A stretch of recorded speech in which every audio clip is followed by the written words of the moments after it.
akan buka terang benderang bagaimana kasus ini. Kalau memang Hotman orang kuat, orang benar, orang suci, orang ditakuti, tidak usah proses hukum. Tangkap saya dan penjarakan saya agar kalian puas untuk kemauan Hotman Paris. Anda melihat bahwa semua ini ada dugaan rekayasa? Ya.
Oke, saya ke Bung Rasman dulu. Bung Rasman, apa sih yang terjadi pada waktu itu? Anda bisa ceritakan?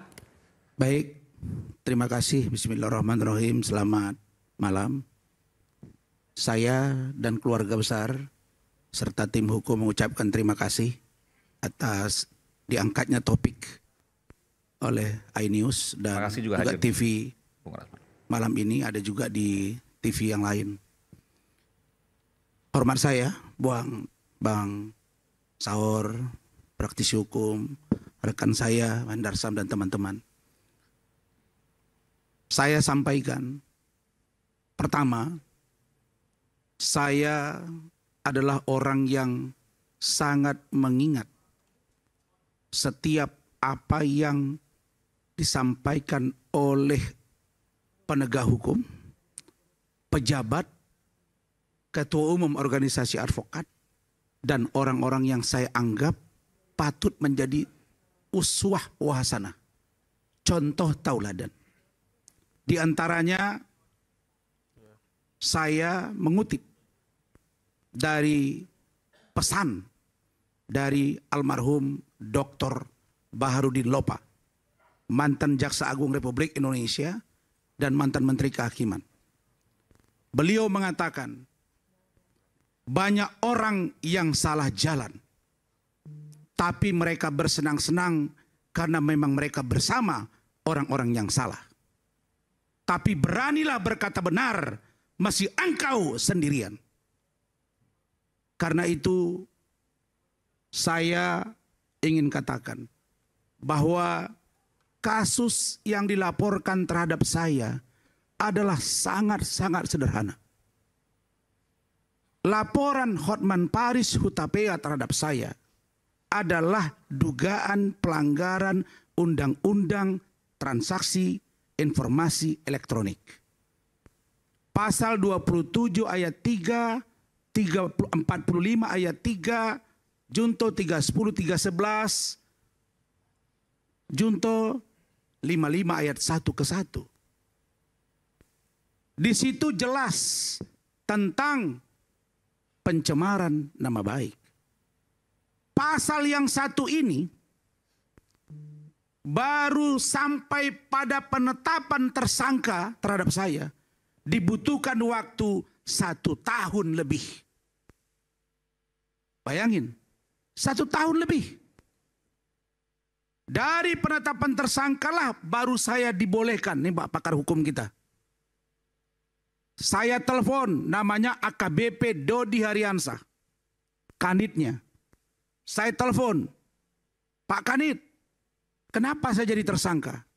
Kapan Anda minta saya menghadirkan saksi ahli yang meringankan saya atau Ade Charles? Saya sudah minta. Sejak dari naik sidik saya sudah minta Bang Saur. Dia bilang, Bang Rasman, itu kan diatur setelah jadi tersangka. Mana aturannya? Mana aturannya dia tidak bisa tunjukkan. Bukankah ketika naik sidik itu sudah dibolehkan bang? Untuk mengajukan saksi yang meringankan termasuk ahli. Tidak satu pun diperiksa saksi yang meringankan dan atau ahli dari saya. Jadi lewat kesempatan ini Pak Kapolri tolong periksa AKBP Dodi Ariansa. Setelah itu saya ajukan gelar perkara khusus ke Biro Wasidik. Barulah dilakukan gelar perkara ya Pak Lecu. Dan di gelar perkara itu ditemukan 10 barang bukti.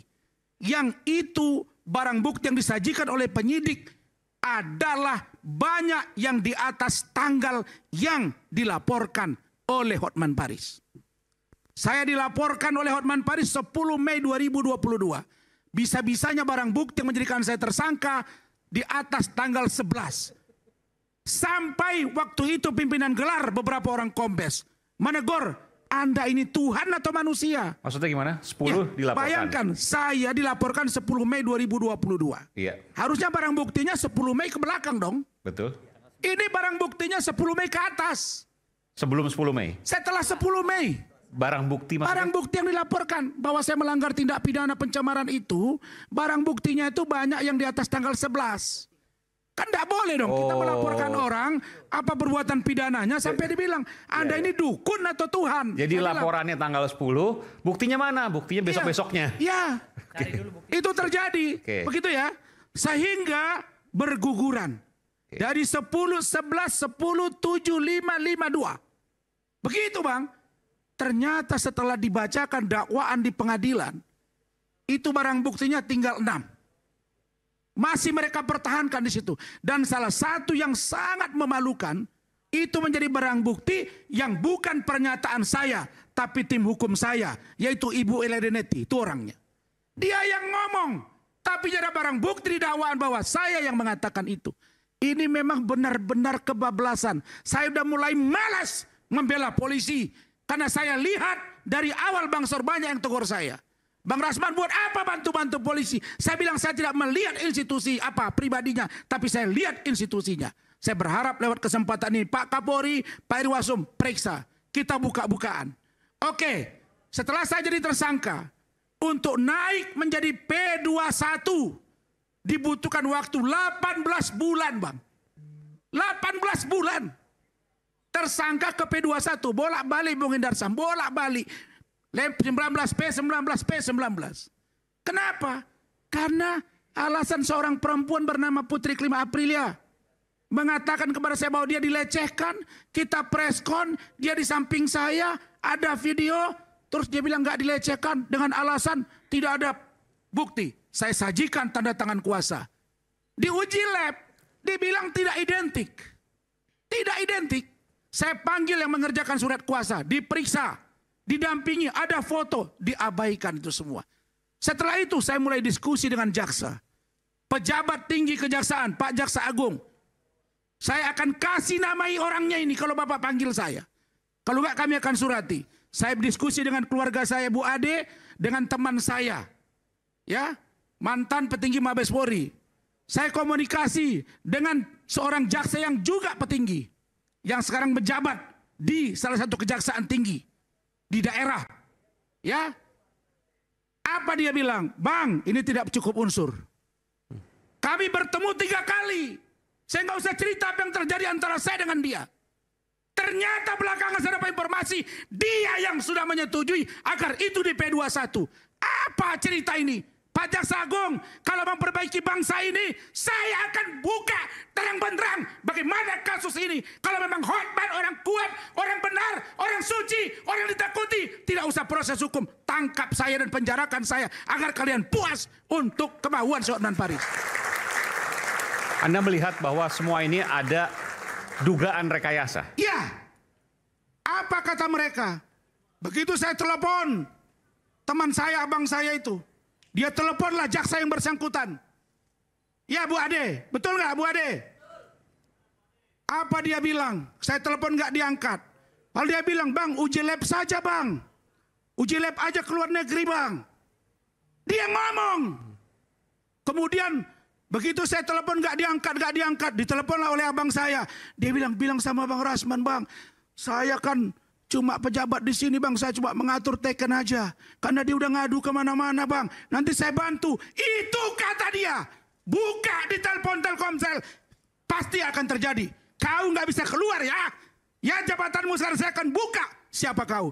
Jadi mulai dari Mabes Polri sampai kejaksaan, bobrok. Pertanyaan berikutnya.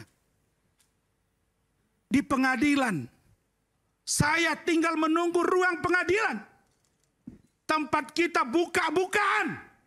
Mencari fakta hukum untuk mencari kebenaran material. Ternyata Bung Aiman di awal, saya sudah ratusan kali sidang. Belum pernah saya lihat setegas ini, sekasar ini seorang pimpinan sidang. Orang mau bercerai saja masih ditanya. Bagaimana dengan yang termohon? Kalau kita buat begini, bagaimana pemohon? Kan begitu bang. Begitu juga sidang-sidang yang lain. Ini tidak. Begitu dia duduk, JPU, mana terdakwa? Hadirkan. Benar ini. Wah, ngeri juga ini. Pertama nih bang. Langsung kita duduk. Saudara sehat? Sehat yang mulia. Saudara ikut perintah? Siap yang mulia. JPU hadirkan kapan saja. Kalau tidak tepat waktu, perintahkan, beritahu, kami buat penetapan ditahan. Iya. Hakim. Hakim ini. Kami lihat-lihatan ini. Dipanggillah saya dengan kasar. Komplainlah Pak Firdaus, Ibu Elida Neti, Ibu Foni, semua. Berdiri dia. Yang mulia tolong memanggil klien kami dengan cara yang baik.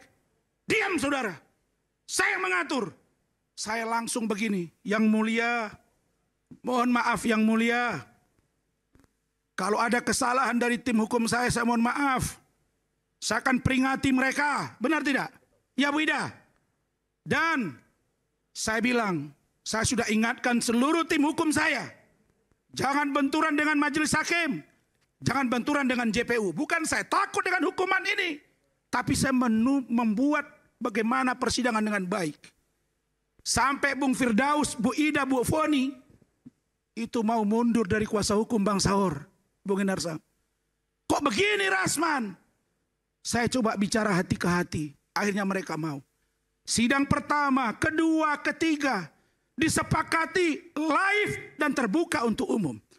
Judulnya di situ jelas. Apa itu? Judulnya dugaan pelanggaran atau pencemaran nama baik. Ini bukan kasus video porno, bukan kasus pelecehan seksual anak di bawah umur. Tidak ada ruang bagi hakim untuk mengatakan ini tertutup. Tapi dipaksakan. Dan begitu sidang keempat itu dibuka bang, itu tidak ditanya-tanya ke kami. Bang Saur, tidak ditanya Bung Indar Sampak, ahli. Biasanya kan kami sidang kita buka, kemudian ini karena menyangkut konten ini, kami memutuskan begini, bagaimana pendapat? Kan begitu. Tidak ada itu. Langsung dia ngomong, hakim sudah bermusyawarah memutuskan sidang tertutup untuk umum. Mana terdakwa? Hadirkan. Mana korban? Hadirkan. Hotman dengan begini. Lihat tuh, kenapa tidak ditegur?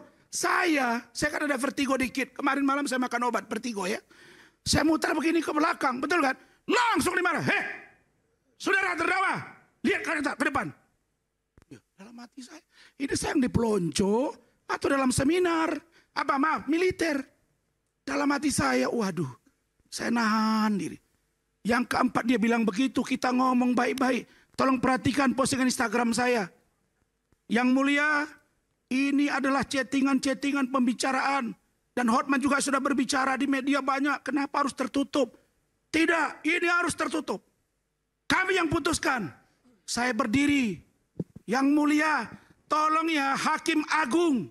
Bapak Sunarto, Ketua Mahkamah Agung, saya baca buku. Saya baca di satu media Kompas, satu halaman tentang riwayat hidup Bapak. Saya fotokopi, saya kirim dan saya serahkan kepada majelis jaksa dan seluruh tim hukum saya. Untuk perbaikan hukum. Tapi saya nyembah begini tidak dihargai. Saya bilang, kalau begitu yang mulia, tidak usah sidangkan saya, ponis saja. Langsung dia skor. Oh, Anda berkatakan itu? Iya, semua benar tuh. Karena Anda merasa waktu itu Anda tidak percaya. Sudah gak perlu lagi. Saya berdiri, kita bertahan ya, bertahan untuk tidak ribut, tertib di kursi, dia pergi. Dan ini prosesnya kan masih jalan. Sidangnya sudah selesai, sudah diskor, dia sudah meninggalkan kursi, anggota sudah meninggalkan, anggota majelis sudah meninggalkan kursi. Bukan, sidang ini kan masih belum vonis kan? Belum, masuk awal. Tapi Anda mengatakan seperti ini, Anda nggak takut sama sekali, karena hakim bisa memutuskan apapun. Saya berpikir, kalau hakim sudah barbar, tidak usah lagi di sidang-sidang, hukum aja. Dan saya Aiman, anak orang susah, jual koran, ustadz dari kampung, dari Singkuang, saya tidak takut. Karena saya diajari oleh guru-guru saya senior hukum, bahwa fiat justisia ruat solum. Tegakkan kebenaran itu, meski lagi runtuh sekalipun. Itu prinsip saya. Karena itu, saya diajari para senior. Apa Bang Otto bilang, masih ada videonya. Jangan takut jadi pengacara. Beranilah jadi pengacara. Undang-undang advokat mengatur. Kita ini selevel. Kita sama-sama penegak hukum. Hanya saja bedanya, pengacara memberi nasihat hukum pendampingan. Jaksa penuntutan, pembacaan dakwaan. Hakim memutuskan, diatur duduknya di depan. Nah, kalau hakim menganggap dirinya orang paling bersih, tunjukkan kepada saya, mana ada lembaga penegak hukum di negara ini yang 100% bersih dari tindak pidana, kejahatan dan pelanggaran hukum, termasuk Mahkamah Agung. Tidak cukupkah wahai Hakim Agung, Pengadilan Tinggi, Pengadilan Negeri, kalian bersuara atas nama Ikatan Hakim, kalian merasa bahwa kalian direndahkan oleh Rasman dan kawan-kawan. Kalian lupa, Zarab Richard 1 triliun memalukan, tidak akan menampar wajah kalian. Kalian lupa, Hasbi, Sekretaris Mahkamah Agung, sampai sawit disita di kampung saya, di Padang Lawas. Tidak cukup kata memalukan kalian. Kalian lupa, Ronald Tanur memalukan hakim. Kok Anda tidak ribut tentang itu? Kok Anda tidak preskon tentang itu? Memalukan dan minta maaf. Sekarang Anda pasang badan. Maka Bung Aiman, 1 senti pun saya tidak akan mundur. Karena saya percaya saya tidak salah dalam menegakkan kebenaran. Anda dilaporkan hari ini bukan hanya oleh Hakim Pengadilan Negeri Jakarta Utara, tapi juga oleh Pengadilan Tinggi. Dan semua dari mereka itu yang mungkin nanti akan mengadili apa yang kasus yang akan dilaporkan oleh mereka. Saya sudah bilang tadi tanya wartawan. Saya bilang sama mereka, laporkan jangan pasal ece-ece, itu pasal remeh-temeh itu. 335 setahun, kan begitu Bang ya. 207, 217 3 minggu. Iya, baru ini ada di dunia ini. Jangan sampai yang dibilang sama Pak Anies. Di negara apa ini? Negara apa ini? Kodoha atau apa? Jangan sampai. Baru ini ada di dunia. Negara demokrasi. Satu lembaga tertinggi Mahkamah Agung memerintahkan lembaga di bawahnya untuk melaporkan para lawyer yang protes. Kalau mereka fair. Saya datang ke KY. Saya datang ke Mahkamah Agung. Mereka preskon di atas. Kami tunggu di bawah, tidak berani. Di mana gentlenya? Mereka pengecut. Sama dengan Hotman Paris yang pengecut. Baik. Mana dia? Debat, bawa dia ke sini. Jangan ngucap-cuap di media. Begitu sikap saya. Baik, terima kasih. Saya ke Bung Hendar Sam. Bung Hendar Sam, apa yang disampaikan oleh Bung Rasman ini masuk akal semua? Mungkinkah seperti itu dari tahap penyidikan di kepolisian, lalu kemudian kejaksaan, sampai kemudian di pengadilan, apa yang disampaikan oleh Bung Rasman, dugaannya rekayasa, itu yang kemudian disampaikan dan dirasakan. Apakah mungkin? Saya nggak akan masuk ke situ, tapi saya cukup waktu nggak dengan Bung Rasman. Jadi gini ya, kalau kita melihatnya secara parsial satu persatu, kita balik ke tema awal daripada ini bahwa apakah ada contempt of court atau tidak, ya kan? Ini ya. Enggak, prosesnya dulu. Anda punya pendapat soal itu?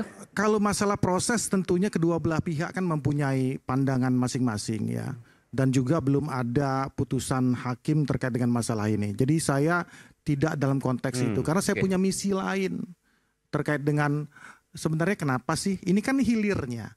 Apa yang terjadi saat ini hilir. Jadi kalau saya balik ke sejarah kenapa ini bisa terjadi. Kawan-kawan ini dan yang lain-lain ini kan ini objek dari hancurnya organisasi advokat kita. Kalau kita mau lihat. Jadi kasih saya waktu, ini misi dan keresahan saya ini, saya sudah buat tulisan itu di tahun 2022. Termasuk juga akhirnya merembet ke yang lain, menegak hukum yang lain. Betul, enggak ke situ. Jadi saya sudah buat tulisan, ya kan, profesi advokat di ambang kehancuran. Itu 2022 dan keresahan saya itu sudah di tahun 2020 itu sudah ada sebenarnya. Gejala-gejala itu. Saya enggak menunjuk ke 1, 2 dan lain. Karena banyak sekali yang terjadi. Jadi yang melihatnya gini ya. Mohon dikasih waktu agak sedikit panjang juga ya. Bahwa sebenarnya Undang-Undang 18 tahun 2003 tentang advokat itu kan dibuat amanatnya single bar. Sebelum itu dia multi bar. Jadi ada beberapa organisasi advokat terpecah-pecah. Amanatnya ini single bar. Jadi satu organisasi ya yang namanya kemudian diputuskan namanya Pradi pada saat itu. Dibuatlah sebelum Pradi itu namanya Komite Kerja Advokat Indonesia. 2003 ya sampai 2004 itu Komite Kerja Advokat itu merumuskan. 2005 diputuskan bahwa dibentuklah disepakati namanya Pradi. Organisasi tunggal, semua sepakat dengan masalah itu. Kemudian 2006 mulai PKPA itu, mulai ujian mulai proses seleksinya lah. Seleksi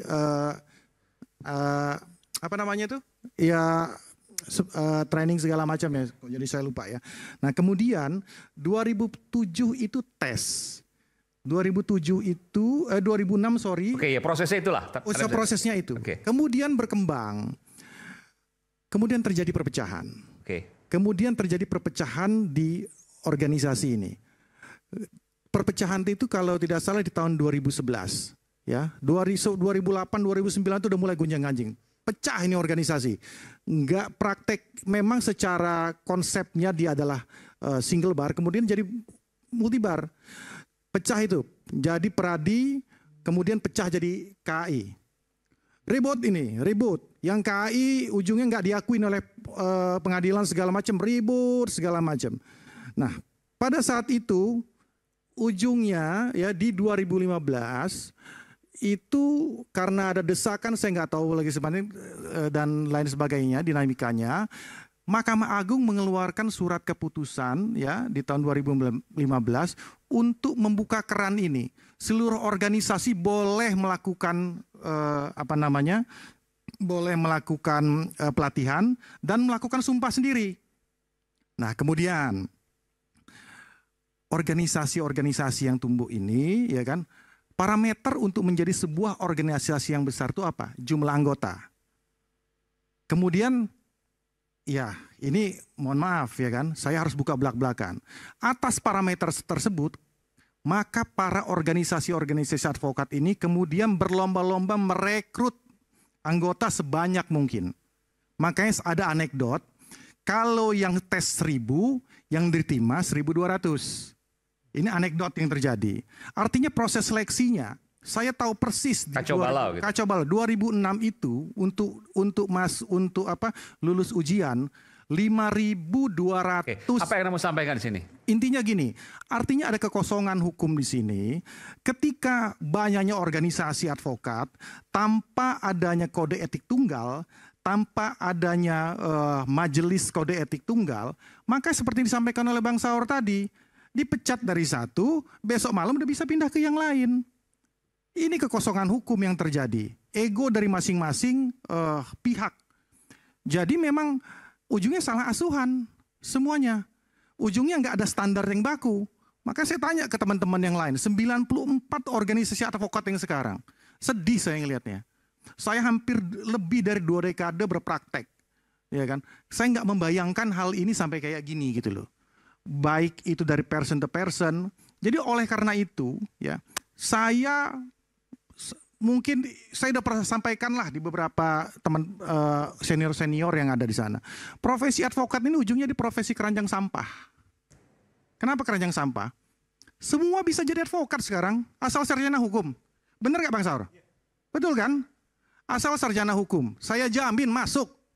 Ya. Saya tanpa tidak seleksi yang sulit-sulit. Tanpa yang sulit-sulit. ini ya, saya nggak ngomongin profesinya. Wartawan bodrek bisa jadi advokat. LSM pemeras, ini oknum ya, bisa jadi advokat.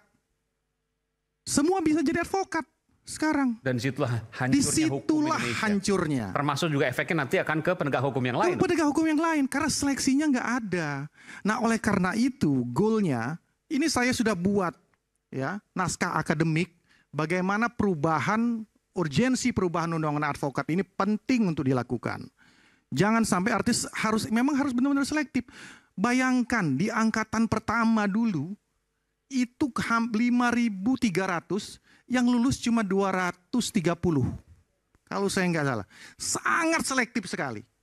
Makanya ada anekdot yang daftar 1.000, yang di ini kan 1.200. Jadi kaitannya dengan kasusnya Bang Rasman dan versus Hotman apa? Sebenarnya kan gini. Ini kan masalah saya nggak masuk ke hal-hal yang sifatnya. Enggak, ini kan kita bicara soal itu ya. Karena Contempt of court-nya atau apapun, silakan. Sistem yang terjadi kekosongan hukum di sini ya terkait dengan masalah perekrutan advokat, ini yang menjadi lubang bagi para pihak ya di organisasi advokat. Saya ambil contoh ya, yang dilakukan terlepas daripada pemecatan dilakukan oleh rekan Firdaus tadi. Tapi besok malamnya beliau bisa langsung direkrut oleh organisasi yang lain ya. Dibilang salah ya salah. Menurut saya nggak ini juga. Tapi dibilang juga melanggar hukum nggak juga. Karena memang ada kekosongan hukum di situ.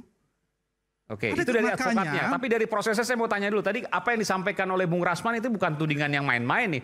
Apa yang disampaikan mulai dari proses penyelidikan, penuntutan, sampai ke pengadilan. Semuanya menurut Bung Rasman, itu ada sesaat lagi tetap bersama kami di Rakyat Bersuara.